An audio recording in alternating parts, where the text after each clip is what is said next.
In 1899, a struggling railman in Central America partnered with the budding Boston Fruit Company to form the United Fruit Company. The goal? Make the banana the cheapest fruit in the USA. The scope of the company grew quickly and enormously. The company's reach was so ubiquitous that it became known throughout Central America as El Pulpo, or the octopus. United Fruit created a transport monopoly. If you wanted to move fruit overland, you did it with UFC. The company controlled shipping in all major ports in the region. Cheap land and cheaper labor were guaranteed by propping up repressive regimes. Radio networks ensured logistical efficiency and served as ready outlets for propaganda. Bananas son la vía para la democracia. Soon, everybody who was anybody owned United Fruit stock. And Washington quickly decided that what was good for bananas was good for the USA. UFC had entered every part of its workers' lives. And in December of 1928, in Colombia's Santa Marta Banana Zone, the workers had had enough and organized a strike. They wanted to be paid money instead of company scrip, along with a 6-day work week, an 8-hour work day, and a written contract commensurate with working conditions in the United States. But they were immediately labeled communists and radicals by the Colombian government, U.S. Embassy, and UFC. On December 6, 1928, El Pulpo demonstrated its power.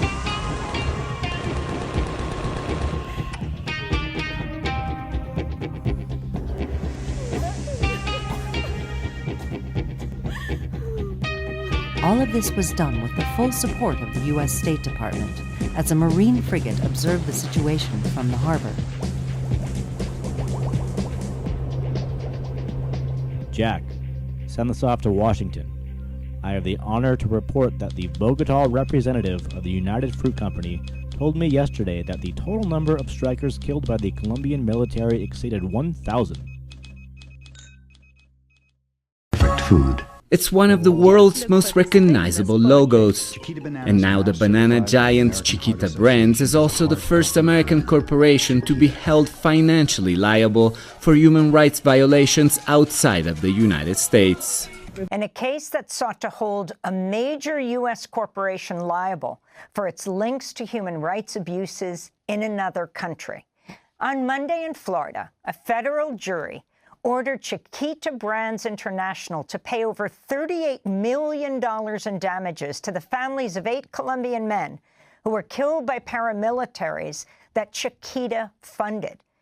The banana giant previously pleaded guilty to paying the far-right United Self-Defense Forces of Colombia paramilitary group, known as the AUC, $1.7 million from 2001 to 2004, which Chiquita argued it did to protect its workers.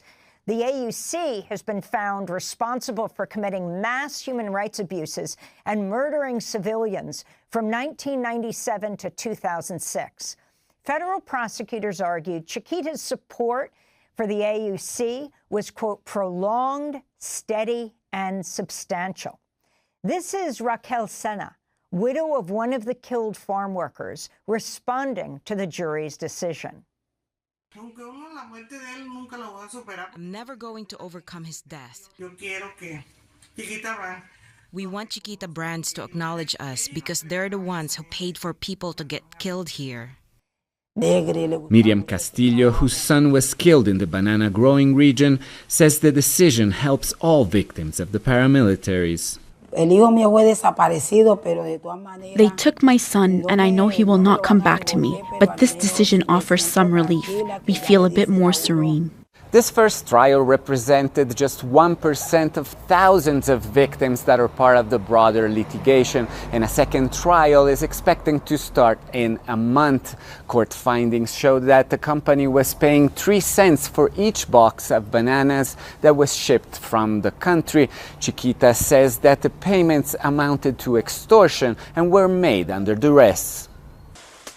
Chiquita says it made the payments to protect its employees. But victims successfully argued that executives were aware that the resources were being used to kill civilians and suppress unions near their operations in Colombia. Not only did they implement those payments, but in other occasions they used company ships to deliver weapons and gasoline to strengthen the paramilitaries. It's compelling evidence. Chiquita announced it will appeal the decision, but in the meantime the families of the victims finally got their victory after nearly 2 decades of fighting for accountability. Alessandro Ampietti, Al Jazeera, Bogotá.